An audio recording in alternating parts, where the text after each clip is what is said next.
Hi, everyone. How's it going? As usual, I'm here early just to make sure that everyone can hear us and see us.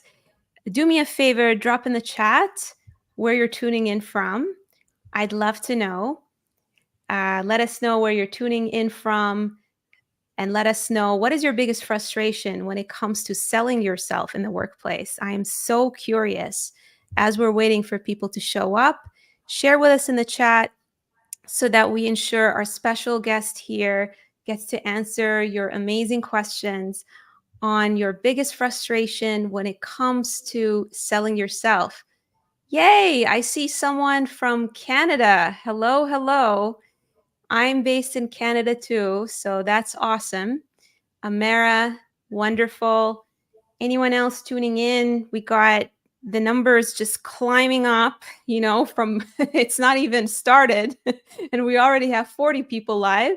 That is awesome. I am so hyped and excited. I recognize some people trying to move to the UAE. Hey, I don't blame you. I actually lived close to the UAE. I'm from Bahrain. So that is awesome. If it was probably maybe more than 21 years ago, we'd be neighbors. Hey, another Canadian, amazing, or another person from Canada. Don't want to make assumptions these days. We're all from all over the world. Wonderful. So as we're all rolling in, I want you all to participate. These lives are for you. They're not meant to be presentations. I love it when we collaborate, when you ask questions, because we want to make sure that we help you. So today we have an amazing guest. Her name is Alex. She's great. And she is a former Google leader and currently an amazing Logitech leader. I love that she's in sales because it is so fitting when it comes to teaching us all how to sell ourselves. Hi, Alex. How are you doing? Hi, Nada. Thank you for having me. I'm very excited to be here. Amazing. We are so excited here too. And look where we have everyone tuning in from. France, Hello, everybody. all over the world, Bonjour. Canada. I speak a little French. Me too, but very, very little. My French is very broken. I used to live in Montreal, so I had to know how to speak French at somewhat of a functional level. Right. Did some internships there, but as you see, it didn't pan out for me, so I moved to Toronto. Yeah, I had And to go back to Toronto. Chicago. How's it going, Will? And Austin, Texas. Wonderful. All right. Bonjour. Ça va? Okay, that's my broken French. All right. Yeah. Alex, you Hmm. have an incredible story. That's why I brought you in. You have an incredible story of how you basically took your entire family to another country. And it is a very brave story that helps us understand your passion around really helping people advocate for themselves in the workplace and sell themselves.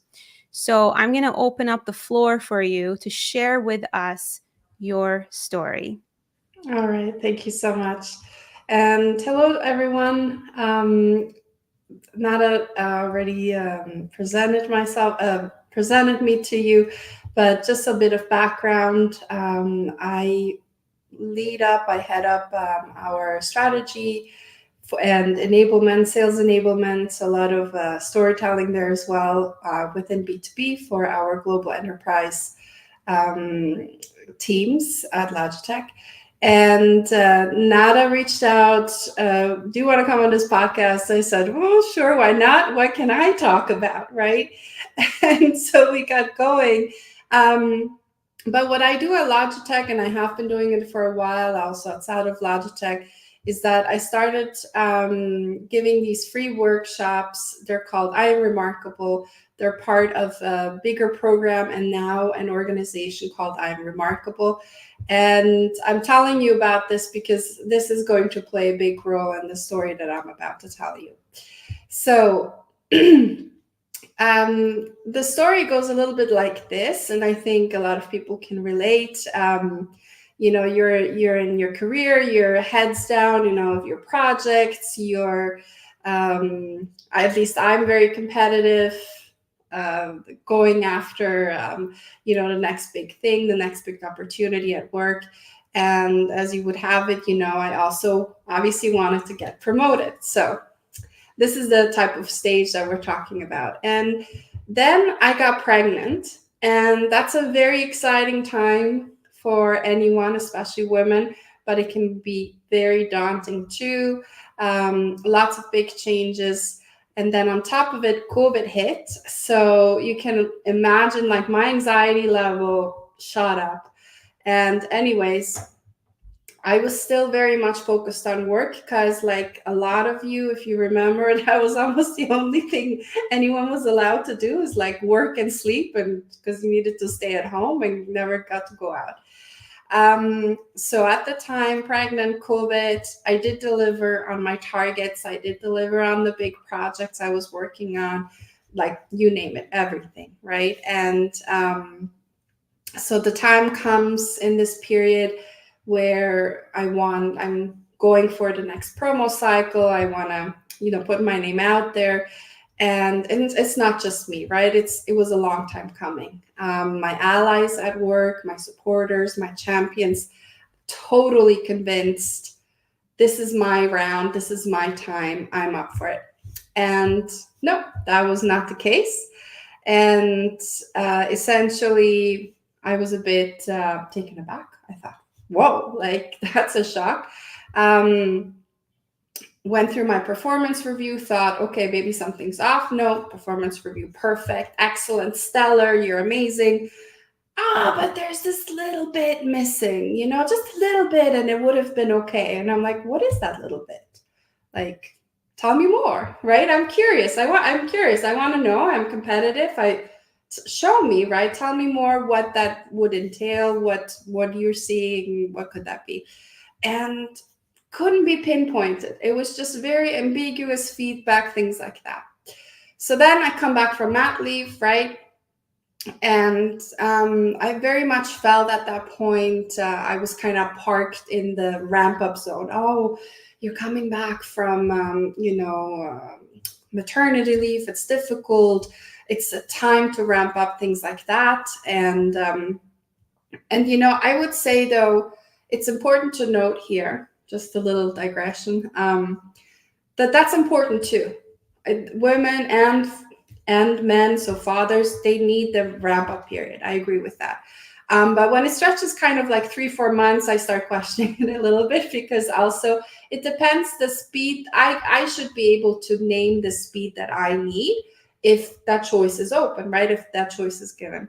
So I started asking, okay, I'm ready to really speed this up now. I'm back to my old, amount of projects, back to I want to have proper targets, et cetera, et cetera. Let's make a plan.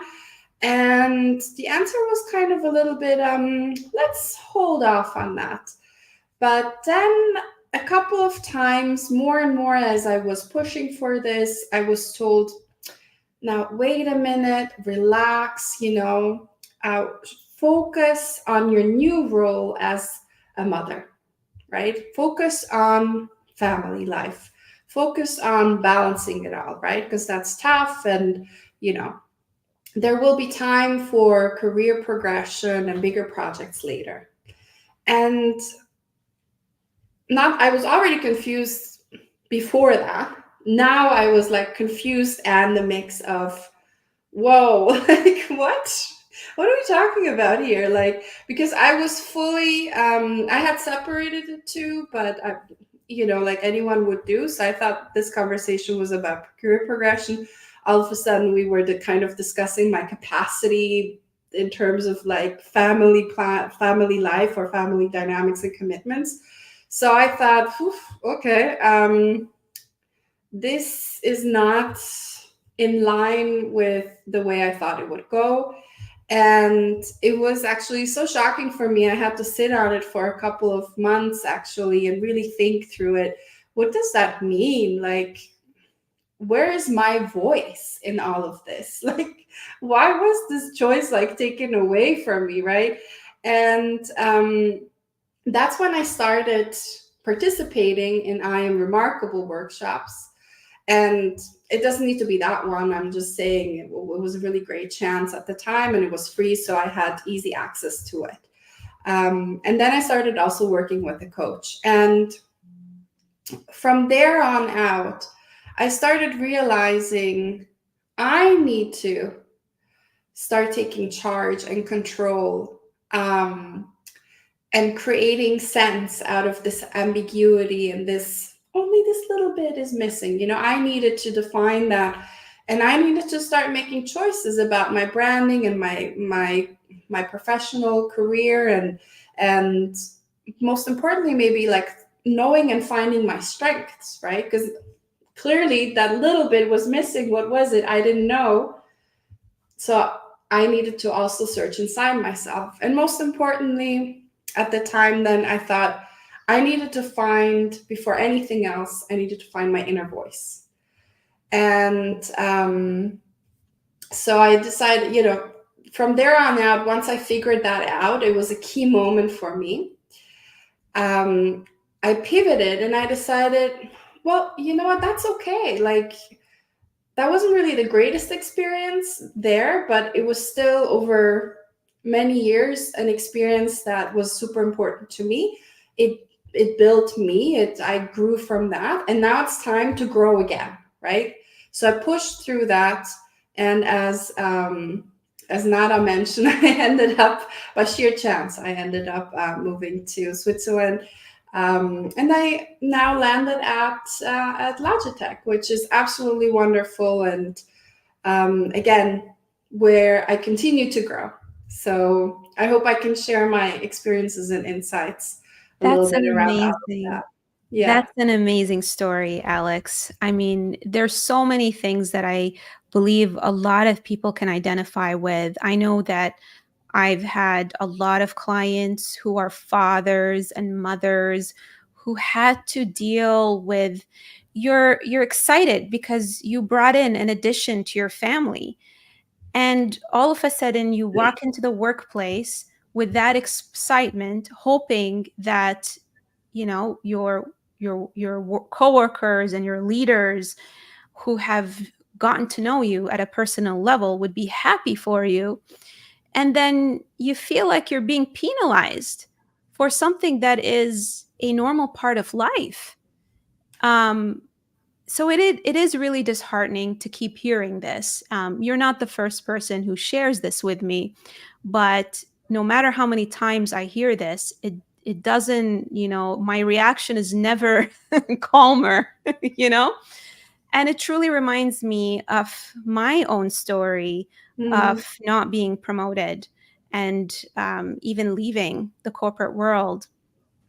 Um, Mine was a little bit different. So I also did not understand why I wasn't getting promoted because, like you shared, I was doing all of the right things. Mm-hmm. It didn't feel like there was a logical reason because everything was there on paper. I was hitting all the targets, but Mm-hmm. for some reason I was being told, you're not ready, you're not ready, you're not ready. Mm-hmm. And for me, if I were to look back and change something, I'd say maybe spending more time building those relationships, maybe not putting so much pressure on myself and putting my head down and working. That's something that I would change. But I would also change the fact that I would have probably left even sooner than that, knowing what I know today. Um, so I am glad that you worked with someone to recognize your greatness versus with others. What happens is a lot of us get this, either lack of recognition or maybe negative feedback, is you didn't, maybe you internalize it a little bit at the beginning, but you didn't let it stop you. And look at where you are, Yeah. No, doing that's amazing that's work. absolutely, like, look, and the thing is, at the time, looking back, there's a lot of things. Again, like it's easy to look back once you've grown from it and you're kind of past it and you have these aha moments. But looking back, yeah, sure enough, absolutely. And even today, there's always opportunities to improve, to refine an area, to build up a new strength or expand it. For sure. I guess where it becomes difficult, and we will talk about this today, I think, Nada, is the difference that it makes, and you touch on that, is when you have allies or champions or really kind of keen or very immediate stakeholders who will support you, right, within your team or your organization, and who can give you that type of guidance or feedback to help with that growth, right? So it's the where it gets really, really hard is when you're left on your own devices to figure it out by yourself, and 100%. your own You thoughts. feel definitely You know? lonely, and we can Yeah, create our own prison, yeah, when we go through and this. absolutely. I'm curious about a few things before we get into some practical advice for folks. Mm, If you were to go back to your older self that was in that moment that just got this news of, hey, you're not ready to get promoted, mhm. feeling the way you were feeling, what advice, knowing what you know today, would you give yourself?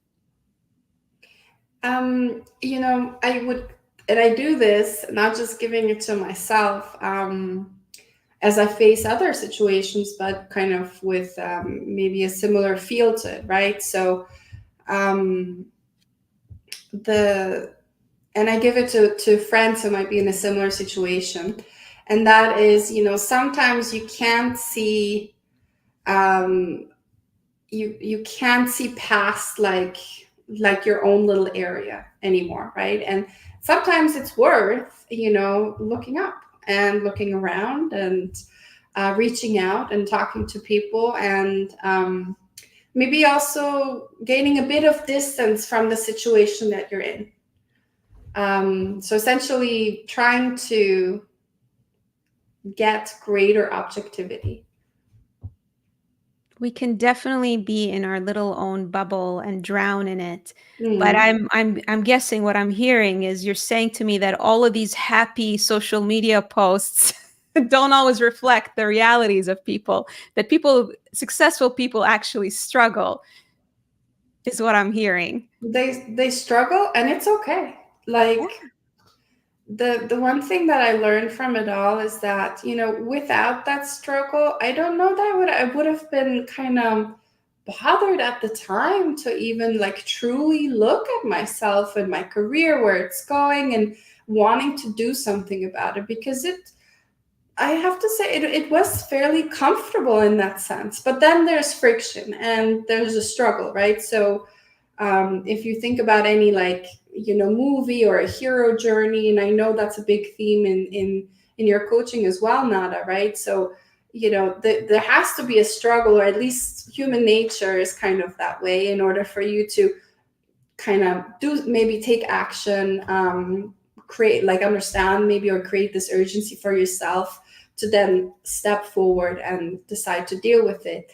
And the next part then is wondering about, okay, what tools are in my disposal to deal with it, right? So that's where it gets even a little bit more complicated, but the will needs to be there.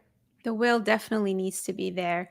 So, based on your experience, you facilitated sessions, for people who feel awkward, selling themselves in the workplace, people who are at a disadvantage, Mm, whether they're underrepresented, whether they fit in a certain, let's call it, gender, whether there is some bias towards them, ageism, whatever the, basically uh, perceived, I will say, because, I fit in a lot of these categories and I actually am grateful because I wouldn't have grown the way I have. yeah. Um, but having said that, what do you see? Why do you think people feel so awkward? So in these sessions, and again, I didn't make these up. All right, these like I went through a facilitator training and things like that. That's also one of the cool things that this organization does. They're called Remarkable. They do the I Am Remarkable, and now they're called the Remarkable, um, or remarkably.org. Look it up on Google. And for those listening and viewing, and there's two areas, right? So one is the upbringing, I would say. So your immediate upbringing, in the house, in the family, um, family dynamics, and then there is, I think, also culture that plays a really really big role, right, for people. It shapes them. It's for me, or as women, I often hear this, is that, we're kind of brought up where bragging or like self-promoting or feels like bragging, that doesn't sound right for women to do, or so not so sure with the newer generations if that's still the case, but I'd say with our generation, I think there's a little bit still from that. um and then also, not everyone is naturally inclined to want to speak about themselves. So there's also character traits involved, maybe intrinsic beliefs, right? Kind of saying, why should I say anything? Clearly, my work speaks for itself. Anyone can see my work. But these are assumptions that we shouldn't necessarily have or take, especially when it comes to the workplace, right? So not like just believing that I will put my head down, never say anything, but the work that I'm delivering is always going to speak for itself. That is not necessarily true, at least not for me. That hence my story, right? Um, and the other thing that I think people need to consider is that the thing is that when if you remain quiet, and that's anyone's prerogative, right? They can do as they wish, but where I try to challenge my workshop participants is also with, look, if you don't do it, there's plenty of other people who will. Like, Yes, and how note would it this. feel if someone else who is not as performing as well as you are gets promoted and you don't, right? Mhm.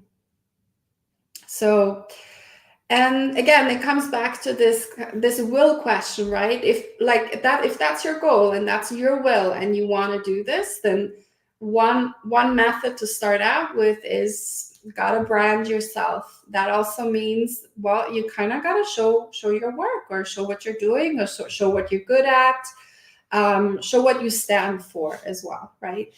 And that then kind of breaks it back down. And the next questions that come up in the workshop, well, I don't necessarily know what that is. I Yeah. don't necessarily know how to talk about my strengths. Like, I haven't really identified my strengths or all of my strengths, right?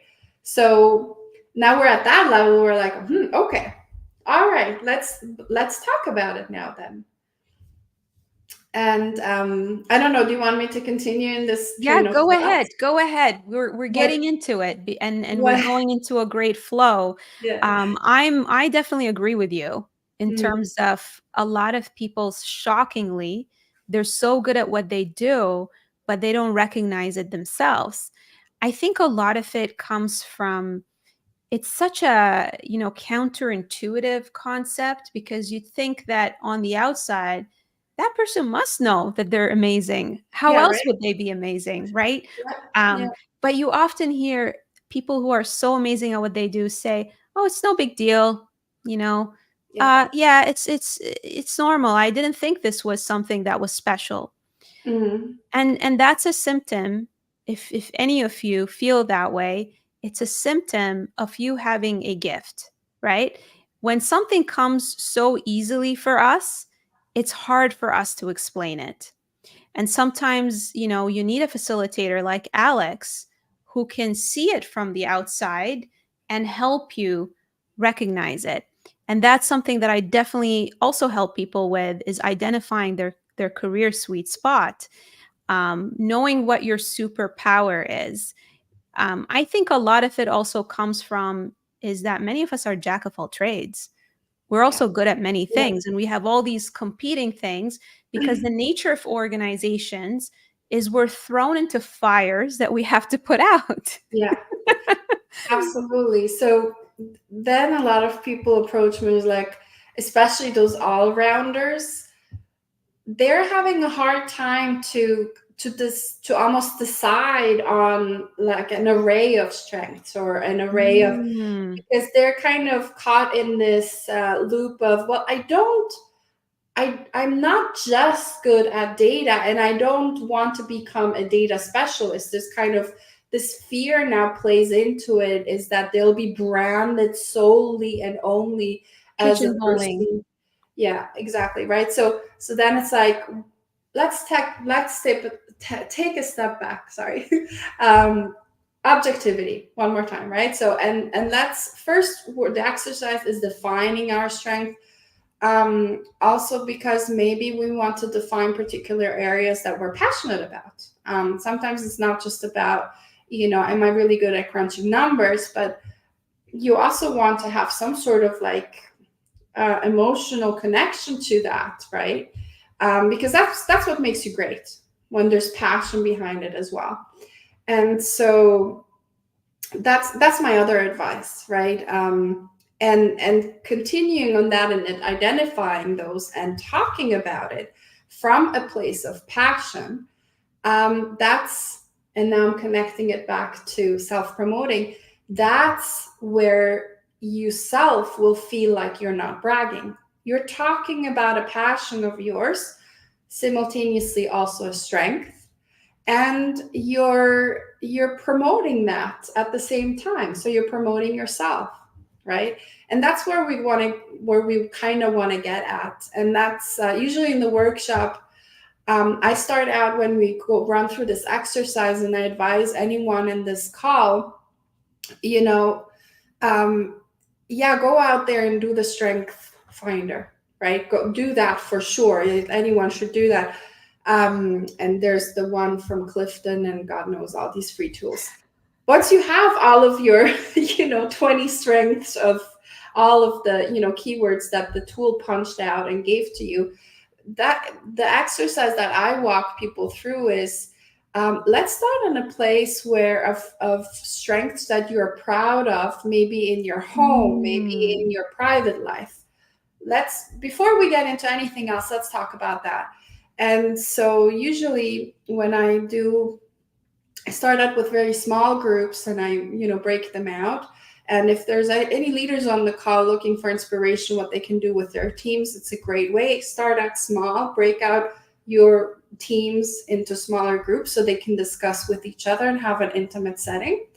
And I speak about my own experience, right? So I'm at home, I'm passionate about, being with my son, with my dog. And I am doing all of sorts of these like other things in terms of my hobbies with my dog, or now we're going swimming with my son, and I feel very passionate about it. I could talk a lot about that. The strength that I then quote back to my participants is that, well, I think my strength in all that is and amazing organizers, because let me tell you, all these activities, like, it's tough. Any parent out there knows. And B, I've developed like an ever like huge amount of patience, like for both, dealing with a very energetic pet that's all over the place, but Oh my obviously, God, you're reminding me of what I'm dealing with right now. I was right, literally holding my breath right. You've got because the new I'm puppy, like, right? is he gonna bark? Yeah, I know. He's in his just so you all know, I have a dog here. He's in his Oh, little carrier.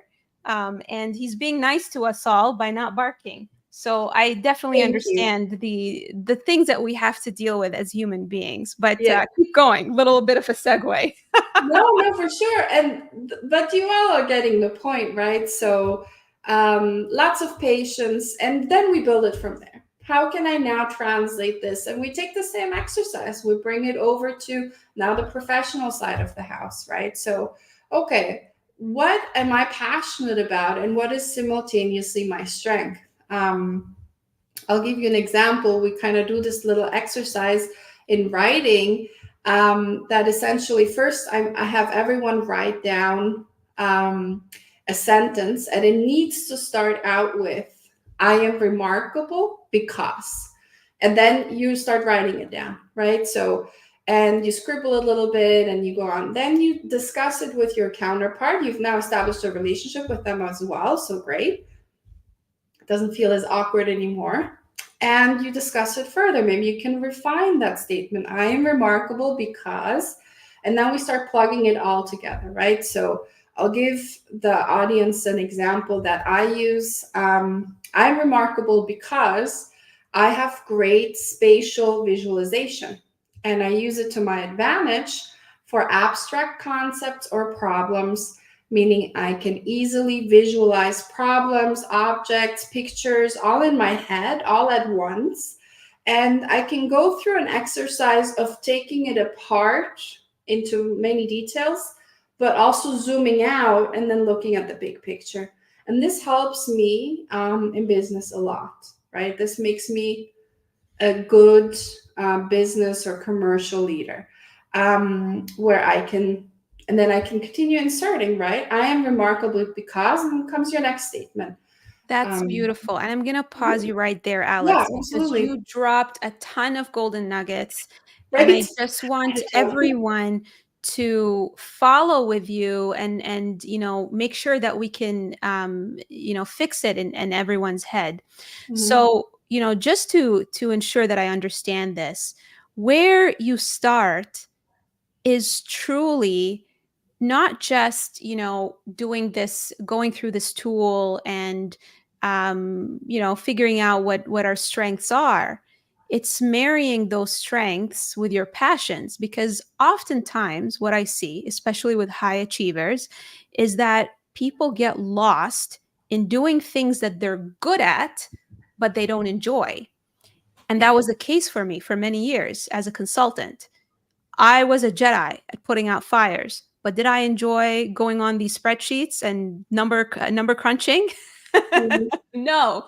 There were pockets that I enjoyed, and maybe I wasn't still, developed in those areas, and I was scared of pursuing them further because I just focused on the things that I was a master on, right? And that sort of distract me from my passions. So what you're doing here is beautiful, because you're helping people realize that maybe there are areas that they haven't noticed about themselves that they love, that if they just spent more time on, they would be Mhm. amazing at. And then the second takeaway that I'm getting from this is there's a lot of conversation that goes on, because you can sit there and go online and do a robotic, test and Yeah. get a bunch of results. But Mhm. until you actually talk about it with someone, Yeah. especially someone who's trained to be able to interpret your results and ask you questions and Yeah. help you, retell your story, that's the magic. And especially when you're sharing with Mhm. me that this happens in a setting where people are in the same boat, Yeah, right? absolutely. But So mhm. that is amazing. I really, really, really love that. Yeah, and again, just to be clear with everyone, and to piggyback off of what you said, if you start out with strengths that are connected with your passion for, take your pick, data visualization or commercial acumen, etc. Um, then it's so much easier to talk about it, like, because as the name of the work of today's podcast implies, find your inner voice. Yes. And so you got to start out in a place where you've got the energy going, that so you can feed off of that, right? um, and the other thing about talking to other people, again, this is going to play a very, very big role, um, anywhere, whether it's your private life, but very, very big role, obviously, in your career and your career building, and getting that feedback from others, because you need a sounding board. You need to know what it sounds like as well, right? Absolutely. So we got an incredible question here that's coming Mhm. in that I'd love you to answer. Say you buy into the value of self promotion, you've identified your strengths. So I know the first step, this is like rule number one in Alcoholic Anonymous, be aware that you have a problem or a struggle, right? And be receptive to working on it. So that's step number one, is what our listener is sharing with us here. But now, how do you where do you do this self promotion, right? And I guess step number two is learning how to promote yourself. But then how do you go about doing this in the workplace? Do you do Yeah. this in every conversation with the team? Is it more targeted with leaders on social media? How do you do this in order to grow your career as a professional? And you can, and you know, I will say this, I get this question a lot because this is the it's this is the place where it's easy to do this at home and you can practice, and then what, right? Like, where do you go and talk about it? And again, back to the concept of, we don't want to brag, right? Like, usually everything we want to um found like the foundation of it should be in something obviously that's true and that's backed up by data. So we're not bragging. And where do you do it? Right. This is where it gets tricky. First of all, I don't believe you I mean, you can, but should you be doing it everywhere all the time like that? No, I think, and you're building a brand, right? So you want to insert yourself in moments where it feels natural and comfortable to you, right?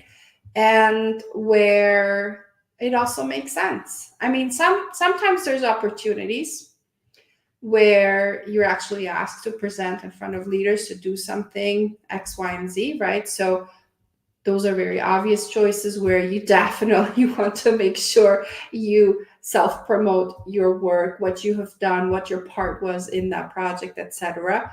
Definitely don't be shy. Um, there's other places where it gets tricky, and I get that. Whether that's a team meeting, sure. I would probably think about places of start out small, start out with your current stakeholders and allies at work. Start out with also by checking kind of how do they react to it when you say it. Because, and I'm thinking of a persona here in my workshop that is reoccurring in my workshop, which is the personas, the people who feel quite shy about doing any of this, right? Probably that's why they're in the workshop. And you want to start out small, and the more comfortable you get yourself with promoting a project, your strength, or hey, I'm here, I want to do this, the easier it will get. That when the time comes and you see an opportunity, whether that's, let's say, in front of a leader because you get stuck in an elevator with them and then you try it there, or in front of a group of leaders, that's, you build up to it. You don't skip all those levels though. I mean, you could, but I don't recommend it. So build it, right? Absolutely. And what I'm going to add to this, well, first of all, I agree with a lot of what you're saying, Alex, is in the sense that, you know, going there and saying, I'm awesome in front of every single person whenever you have the opportunity is not what we're talking about here, right? We're not talking, you're sitting in a meeting and you're constantly, reminding your coworkers of how you're great at what you do, etc. Um, Selling is not about bragging. Selling is about helping people and exchanging value. Mhm. So I think a lot of you forget that when you're self promoting yourself, it's not about saying I am this and I am that. First of all, it's about showing curiosity about the other person. Yeah. That's where you want to start in every single conversation. You want to know what are the things that this person struggles with and how you can help. How can I help? That's the first question that you need to ask yourself. And then how you sell yourself is actually showing the other person on the other side of the table how you can help them. When you do that, you are actually self promoting yourself because you're positioning yourself as the person who is going to give value to the person. Okay. So, an analogy that I give a lot of people is think of yourself as Gandalf in Lord of the Rings. You are the guide, not the hero.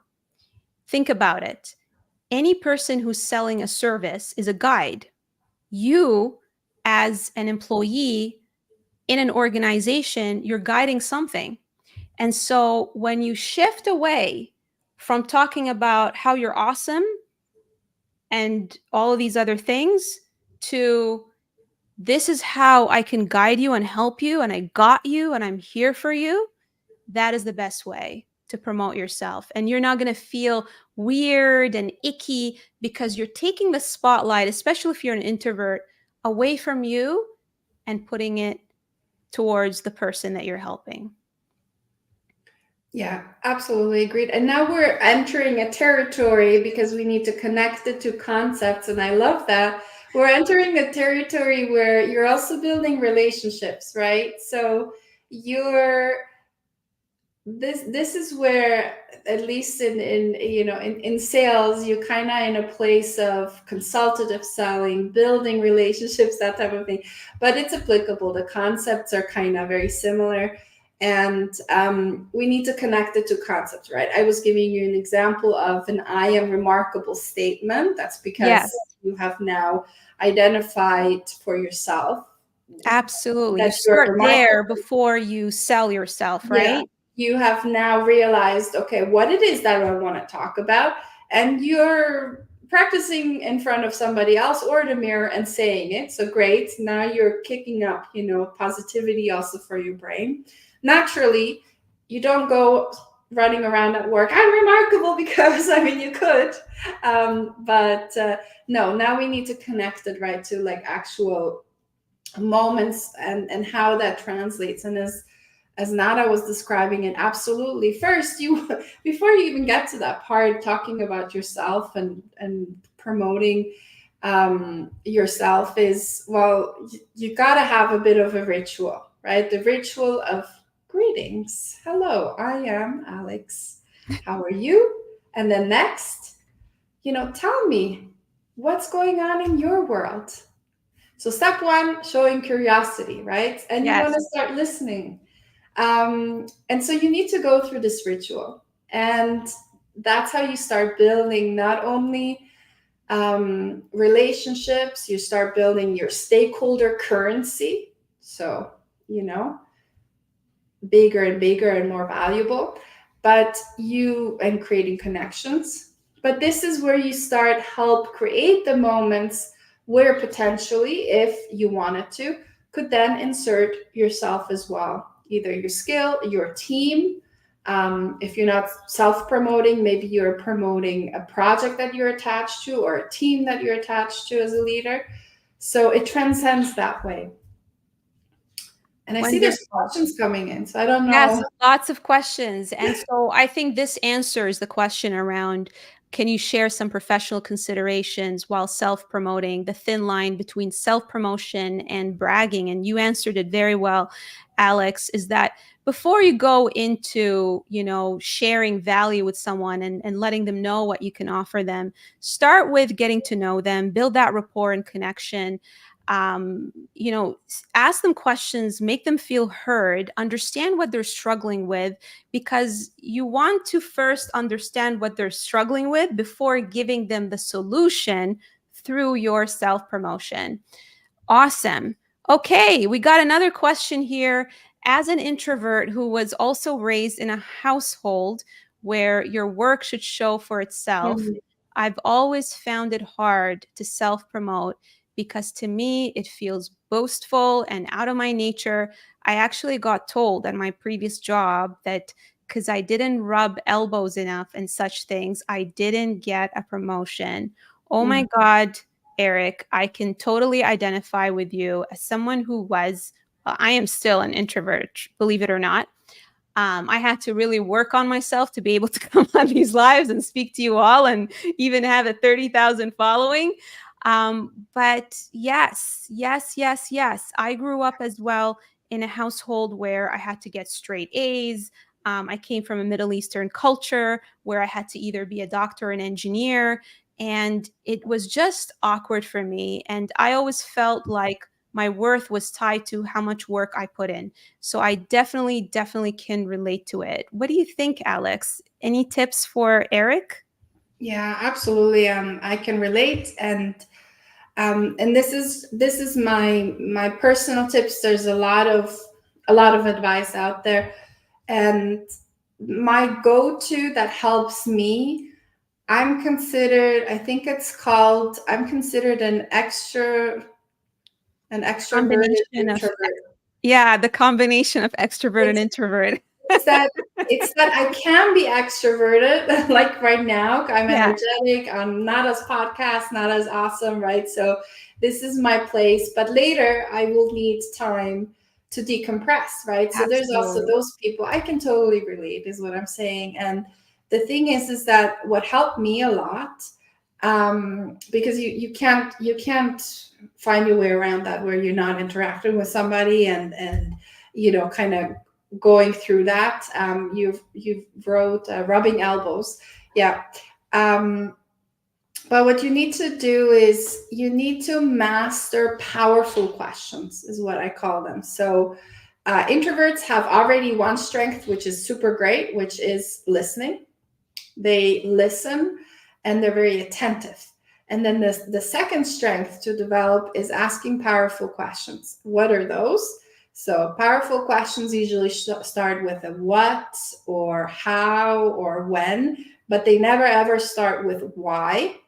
And and they're always open ended. So, never a yes or no, right? So, for example, you can start asking, what's your take on this situation? How would you have gone about that? Or how was this possible? What else can be done? Right? So you have powerful questions, you start bringing it into the theme of whatever is the topic of the discussion, and it helps build that because they're open ended, and usually people like to be able to share their thoughts and opinions, especially. And the reason why you never ask why questions put people off, because they feel like you're asking judgmentally. Why are you doing this? Even if it's a very neutral tone, it comes across as you're questioning them, you're interrogating them, you're up to something. So don't use why. And that's then from there. What I also did, I still have it, and I still continue using it, is a questions bank. So I have a ton of powerful questions that That's over the awesome. years, yeah, I wrote them down. I keep writing them down in a sheet.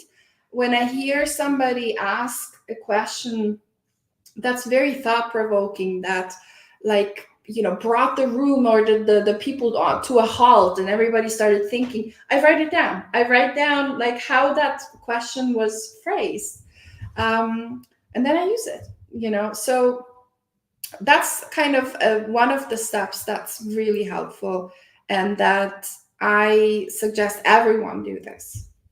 That is, oh my God, that's such excellent advice. I especially the advice around asking what versus why questions.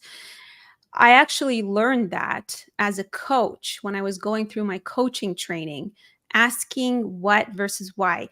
When you ask a question that starts with why, it automatically creates some level of defensiveness for people. Like, oh Mm. my God, you're criticizing what I just suggested, or you're criticizing my idea.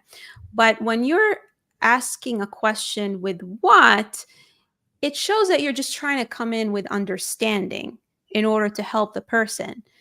And absolutely love that you have a go to for powerful questions. I always encourage my clients to do a retrospective on projects that they've done. And hey, I'm going to borrow this and share it with my clients as well. In addition, as you're doing these retrospectives and percolating on what are things that did well and what are things that didn't do well. Maybe we can put down what are some really good questions that I asked that, got me further, that got me buy-in with stakeholders, that got me into alignment, that got people to open up, to me. So that's amazing advice. And David, I really love the advice that you're giving Eric. Eric, being an introvert is not a weakness, actually. It is actually one of your secret weapons, because what it means to me is that you are good at listening. Introverts are very good listeners. And you know what? Part of selling yourself is actually demonstrating your powerful ability to make people feel heard. Sometimes you don't even need to speak to sell yourself. Sometimes it's your actions and your behaviors that sell you without saying anything. And yes, love the advice around, knowing what you need as a person, whether it's solitary time to energize yourself or Mm. whether it's engaging in conversation to energize yourself. Beautiful, beautiful. All right, we got a little bit of time left. I will say one of the biggest hot questions is, how do you navigate a political situation? Yeah. Thanks, We're Nada. both laughing because we went through Um, that. yeah, no, I mean, look, this is so what we did just now, we took you through like a really condensed version of a workshop in this podcast, starting at with, okay, let's find your strength, let's build out your strength, let's say your strength, let's practice, right? So role play. Then we went into, um, how could this play out in a real kind of world situation? What are some pitfalls on the road? So we talked about that. And so now, now you're like, if you think about this like I'm thinking about like a video game. So now you're right at the end of, and you're reaching boss level, right? So now, Is this Super Mario with yeah, Super Bowser? Mario, you go through the stages, Super Mario. Now you're at that level where, okay, now you gotta defeat the boss. Not your real boss, but in the game. Well, If metaphorically, maybe. metaphorically, if you want to reach that kind of like, now you become the master, right? And let me tell you, it's really hard, because now you're dealing with political situations, or any type of situation that warrants kind of multiple uh, yeah, kind of multiple streams of things happening with different pressure levels, maybe complex situations that are both emotional on one hand, maybe they're also, or very much involving some sort of commercial decision that needs to be made, whatever. And these now all come together and they converge, and maybe you're in the middle of it, or you and your team. How do you deal with it? What do you do? First of all, you need to have a network of stakeholders, because everything we just talked about leads up to the big part of you having now created a lot of conversations. You have now connected with a lot of people at your work. Hopefully you have turned some of these folks into your allies at work, right? Maybe even your champions that champion on your behalf, right? And you are now tending to your beautiful stakeholder garden. Always tend to your stakeholders as if they were your home or your garden. And that's then when, only then, you can try, and I say try because I still try, master that type of complex situations where you have a lot of emotions going, you have a lot of agendas of Mhm. various people, Yes, and right? that's what creates the politics, is when you have a lot of conflicting Yeah, interests and you're conflicting trying to interests. Yeah. basically force everyone to have the same interest, but that's not what we're trying to do here.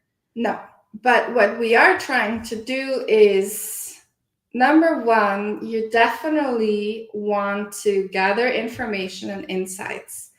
And the only way to do that is through your network of allies. and your network of stakeholders who can give you a little bit more information or their perspective to the situation of what's happening, right? You need to gather information. You need to gather, also need to know behavioral insights. So what motivates that person to say it like that, right? That Hmm. happens a lot. What motivates that person to take that action? And then you have business insights. What would motivate that business unit, that commercial function, that stakeholder? What's their business motivation, right? What are they getting out of it? What am I getting out of it? Um, the other thing that I would say and leave with you is pick your battles. Like, know where you stand, like think, always try to kind of measure a little bit, what's the impact, like what am I getting out of it if I stand up and I really want this, like why is this good for my own strategy, be it my own personal branding strategy at work, be it for my own commercial strategy, maybe I need this to unlock something else, like where does it fit and how far am I willing to go for it, right? Am I going to bat for this? Am I against it? If I go against the decision, that's very noticeable when people do that. Like think about also like where will that get me?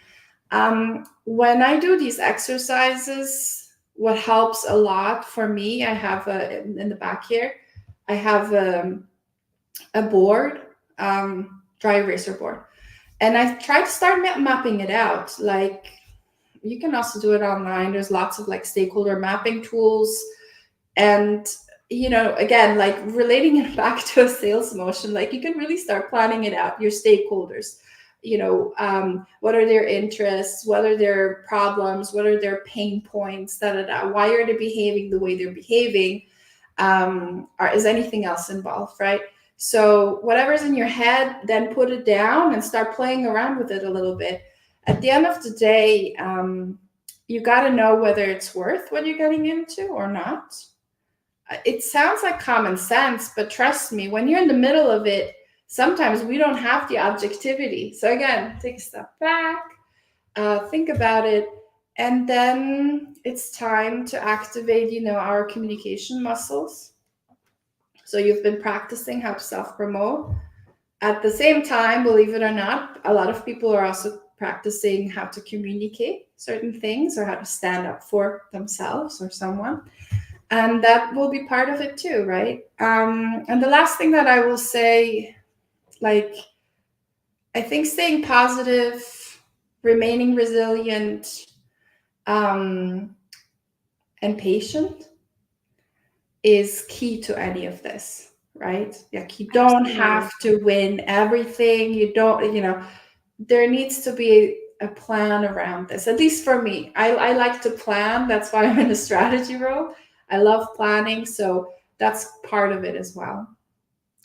I 100% agree with you. And it answers also Arian's question around talking about relationship building at the highest levels, right? And what I'll add to this is sometimes we see people at the very top as aliens, but they are not aliens. They are human beings. I remember, I will just go with building my business, right? The highest level that I ever achieved is probably, senior manager, director level in the corporate world. And I remember my first VP client coming to me, and I was like, oh my God, I don't know how to coach this guy. I've never been at his level. I'm an imposter. I'm not going to be able to do this. I'm going to get judged. There's nothing that he can learn from me, right? And I remember messaging one of my career coaching colleagues and saying, "Hey, did you ever coach someone at the VP level? You coach a lot of people at the VP level. What is your process? Do you do things differently?"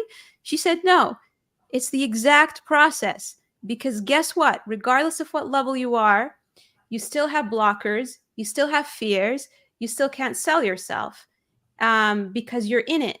And so even they need someone from the outside to help them articulate their value and to help them remember what they've done. So I said, okay, you know, if you say so. I remember having, our first conversation with this client, and he, was in the UAE, and he wanted to move to Canada, and Mm, he did not accomplish what I've accomplished, which is, building a career in Canada. So yeah. there you go. Even though he's a VP and he's done so much in his life, he worked for companies, huge companies like Yahoo. I don't know if you all still know who Yahoo is, but there was something that he didn't know that I knew. And so know this, that, despite it feeling like this VP is doing things at a larger scale, even if it's small, there might be something that you're good at that they're not good at. And they are human beings and they have their limitations. Okay. And so, we ended up working together. It was amazing. And the reason he decided to work with me was because of my story and because of the relationship that I built with him, because I made him feel heard, because I allowed him to share with me his frustrations. As someone who has grown my business from 0 to 1, 4 years ago, I was invisible. I only had 500 followers. Today I have 30,000. I've worked with more than 200 people across the Mm, world. it's amazing. I'll tell you that, the way you get through this journey and putting yourself out there is just making people feel heard. That's all it takes. If you don't know what else to do, start there. Listen. That's why you have 2 ears. Very good, yeah. And then you'll realize that everyone around you is a human being. And what I'll say as someone who is the CEO of my business, I can understand now how people at the C-level feel. The higher you go up, it actually gets lonelier. And so, my friend, when you say that, you can't socialize, I'd say you'd be surprised that this person might want to actually go for a coffee with you.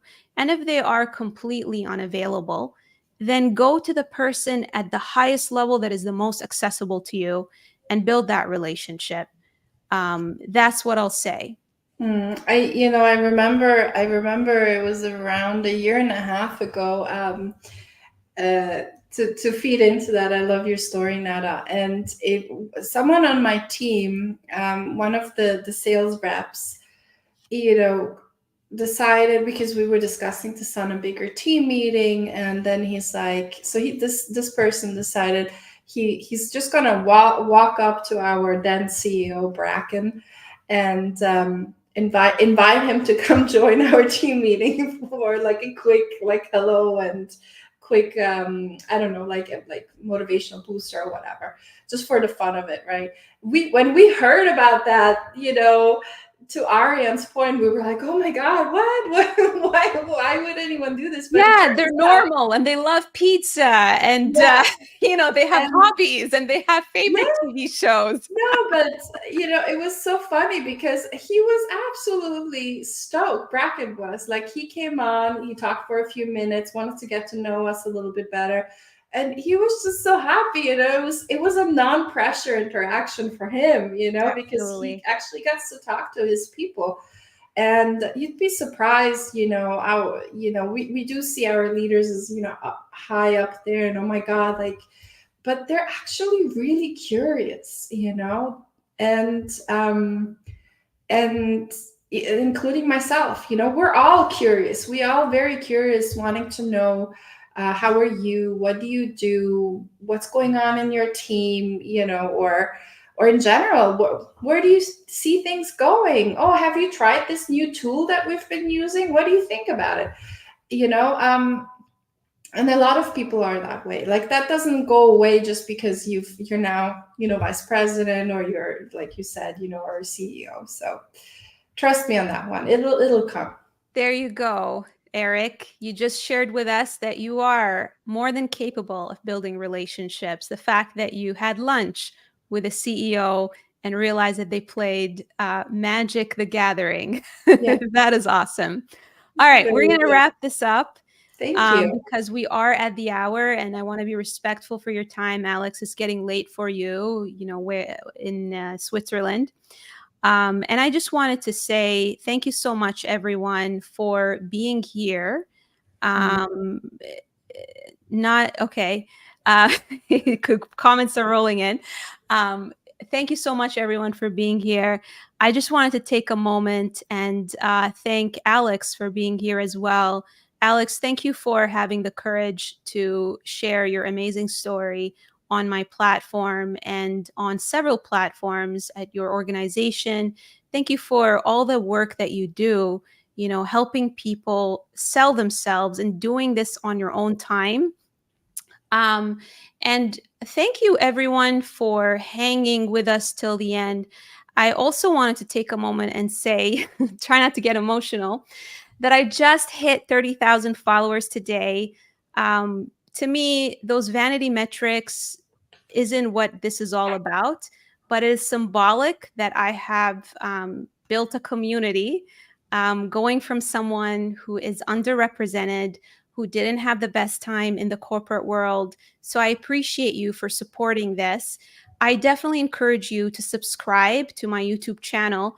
There are amazing, amazing other guests who came on.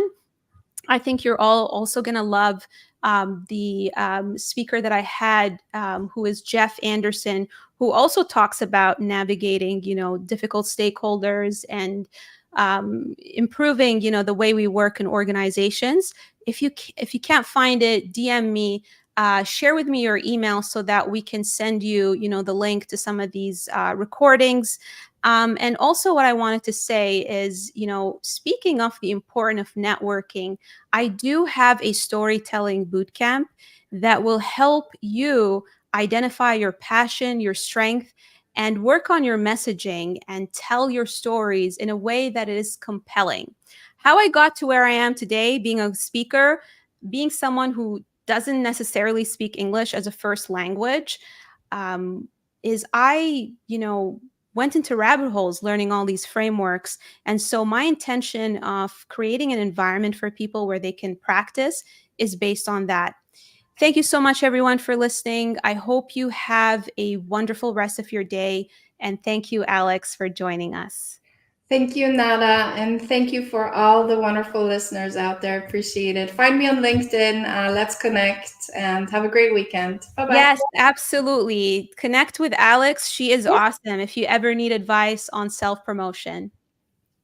All right. Thank you, Nada. It's been great. Thanks. Bye bye.